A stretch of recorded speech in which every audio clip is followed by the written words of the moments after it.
Hello students, welcome once again. Our second lesson 1.2 on saying please by Alfred George Gardiner. See the information about our writer. Alfred George Gardiner, his period 1865 to 1946.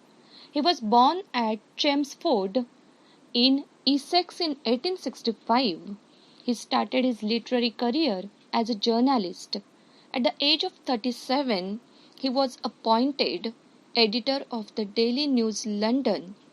Under the pseudonym means pen name, Alpha of Diplo, he made regular contributions to the Daily News, the Manchester Evening News, etc.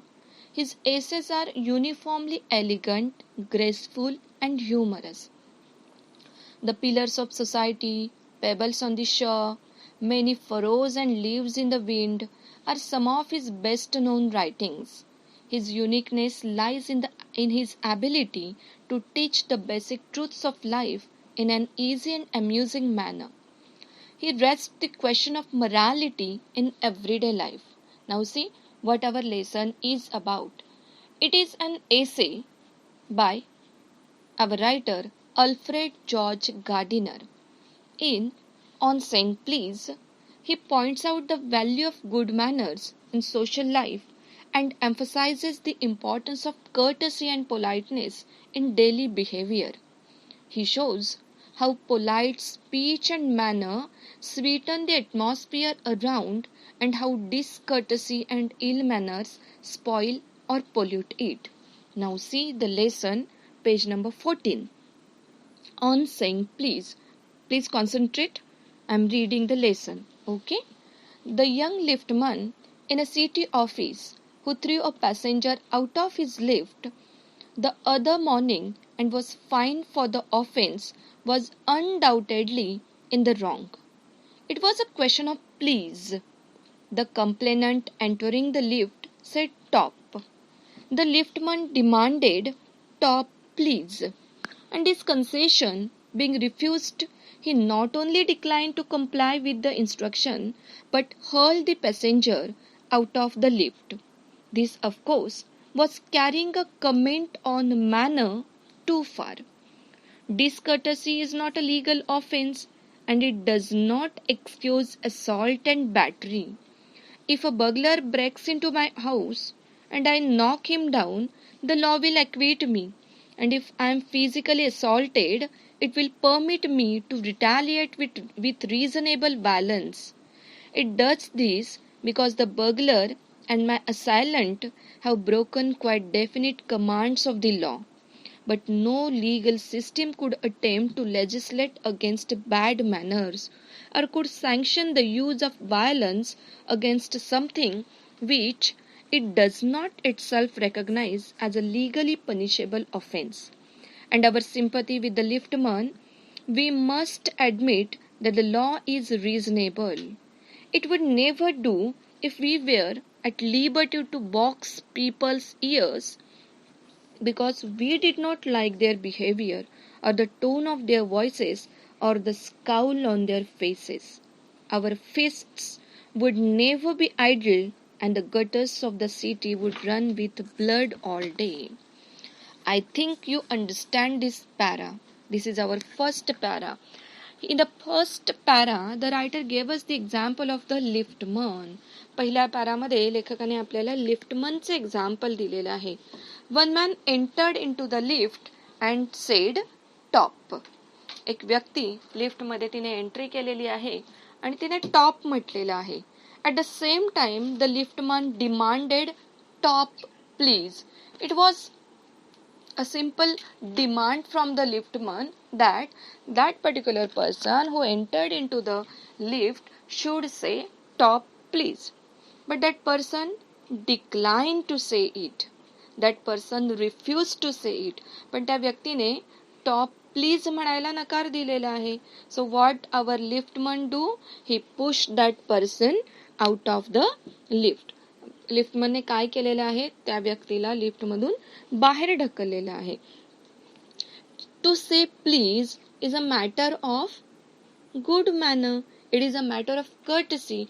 And see, we all of us are familiar that there is no legislation for courtesy.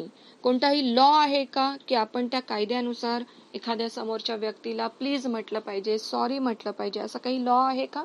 नाहीये. आणि म्हणून though we sympathise the liftman, we should not do anything for the liftman. जरी आपल्याला लिफ्टमनची सहानुभूती वाटत असेल, म्हणजेच काय तर वरिष्ठ व्यक्ती असू दे किंवा कनिष्ठ व्यक्ती असू दे, आपण त्यांच्याशी पोलाइटली, नम्रतेने, सभ्यतेने वागलं पाहिजे. आणि म्हणून लिफ्टमन बद्दल आपल्याला कुठेतरी सहानुभूती वाटत असली तरी या मॅटरमध्ये आपण लिफ्टमन च्या बाजूने काही आपण बोलू शकत नाहीये. Okay, see the next para. I may be as uncivil as I may please, and the law will protect me against violent retaliation. I may be haughty or boorish, and there is no penalty to pay except the penalty of being beaten down an ill-mannered fellow. The law does not compel me to say please or to attune my voice to other people's sensibilities any more than it says that I shall not wax my mustache or dye my hair or wear ringlets down my back. It does not recognize the laceration of our feelings as a case of compensation. There is no allowance for moral and intellectual damages in these matters. See, the law does not compel us to say please or to say thank you. No one will force to say please and thank you. No one will force to be courteous. Understand? आपल्याला कोणीही सभ्य वागण्यासाठी compel करू शकत नाही, भाग पाडू शकत नाहीये. It depends on the particular individual how they should behave. हे प्रत्येक त्या व्यक्तीवर डिपेंड आहे की नाही, त्याच्यासाठी कोणताही कायदा नाही. See the next para. This does not mean that the damages are negligible. It is probable that the liftman was much more acutely hurt by what he regarded as a slur upon his social standing than he would have been if he had a kick on the shins for which he could have got a legal redress. The pain of a kick on the shins soon passes away, but the pain of a wound to our self-respect or our vanity may poison a whole day. I can imagine that liftman denied the relief of throwing the author of his wound out of the lift, brooding over the insult by the hour, and visiting his wife in the evening as the only way to restoring his equilibrium. For there are few things more catching than bad temper and bad manners. When Sir Anthony Absolute bullied Captain Absolute, the latter went out and bullied his man Fag, whereupon Fag went out downstairs and kicked the page boy. Probably the man who said top to the liftman was really only getting back of his employer, who had not said good morning to him because he himself had been henpecked at breakfast by his wife, to whom the cook had been insolent because the housemaid had answered her back. We infect the world with our ill humors. Bad manners probably do more to poison the stream of the general life than all the crimes in the calendar. For one wife who gets a black eye from an otherwise good-natured husband, there are 100 who live a life of martyrdom under the shadow of a morose temper. But all the same, the law cannot become the guardian of our private manners. No decalogue could cover the vast area of offense, and no court could administer a law which govern our social civilities or speech, the tilt of our eyebrows, and all our moods and manners. Now see, it is about courtesy, it is about politeness. Once again see the example of the liftman. That liftman was hurt mentally. If he was hurt physically, it could be recovered. It could be recovered Understand? But now, in the example of that lift man, he was hurt mentally, and that's why the liftman threw that person, pushed that person out of the lift. Further, the writer gave us the example of Sir Anthony Absolute. It is the character in a comedy by Sheridan, The Rivals. Sir Anthony ॲब्सोल्यूटचं example दिलेलं आहे. या एक्झाम्पलमध्ये त्यांनी काय सांगितलेलं आहे, जे sir Anthony absolute आहेत त्यांचा मुलगा आहे, त्याचं नाव आहे कॅप्टन ॲब्सोल्यूट. त्या कॅप्टन ॲब्सोल्यूटला कुठेतरी त्यांचे वडील म्हणजे सर अँथनी ॲब्सोल्यूट रागावलेले आहेत, ओरडलेले आहेत. मग कॅप्टन ॲब्सोल्यूटने काय केलेलं आहे, तो राग त्याचं सर्वंट आहे फॅग, त्या फॅगवर राग काढलेला आहे. मग फॅगने काय केलेलं आहे, तो पुन्हा कुठेतरी खाली गेलेला आहे, त्याने त्या पेज बॉयला मारलेला आहे. So it is like a chain. कनिष्ठ वरिष्ठ, म्हणजे वरिष्ठाने जर कनिष्ठाला काहीतरी त्रास दिला तर त्याने अजून त्याच्यापेक्षा कोणीतरी कनिष्ठ आहे त्याला त्रास द्यायचा. अंडरस्टँड? सो अशा पद्धतीने आता कदाचित आपण जे एक्झाम्पल लिफ्टमनचं बघितलेलं आहे, एंट्री केलेलं जी व्यक्ती आहे, मे बी त्या व्यक्तीला कोणीतरी त्याचे जे एम्प्लॉईज आहेत त्यांनी गुड मॉर्निंग म्हटलेलं नाहीये. आता का म्हटलेलं नाही, तर मे बी त्याच्या पत्नीने त्याला नाश्त्याच्या वेळेला त्रास दिलेला आहे. आता पत्नीने का त्रास दिलाय, तर तिची जी स्वयंपाकीण आहे, मी एक्झाम्पल सांगितलेलं आहे तुम्हाला हे, की तिने कदाचित त्रास दिलेला आहे. या स्वयंपाकिणीला मे बी मोलकरीण आहे, तिने उलट उत्तर दिलेलं आहे म्हणून तिला राग आलेला आहे. अशा पद्धतीने ही चेन आहे आणि त्यामुळे आपण कुठेतरी असभ्य वागत असतो. See the next para.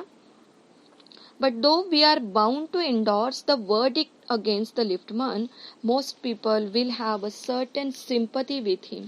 While it is true that there is no law that compels us to say please, there is a social practice much older and much more sacred than any law which enjoins us to be civil.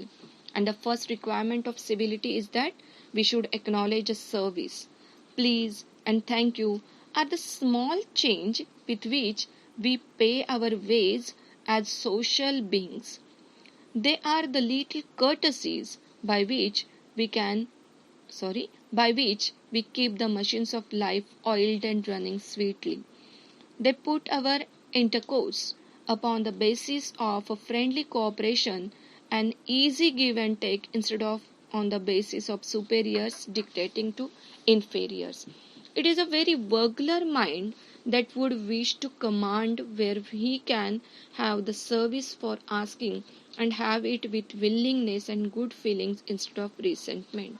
So what the writer is telling here, that there is no rules and regulation or laws to behave courteously or to behave in a good manner. No one force you, or the law will not force you to be courteous. Understand? It is a social practice that with the social practice we should be courteous. And see, if we maintain civility, we have to say sorry, we have to say thank you, please. It means that we should be courteous. Understand? See, it is the example of that liftman. Now in the next audio we will turn towards the second example of the conductor.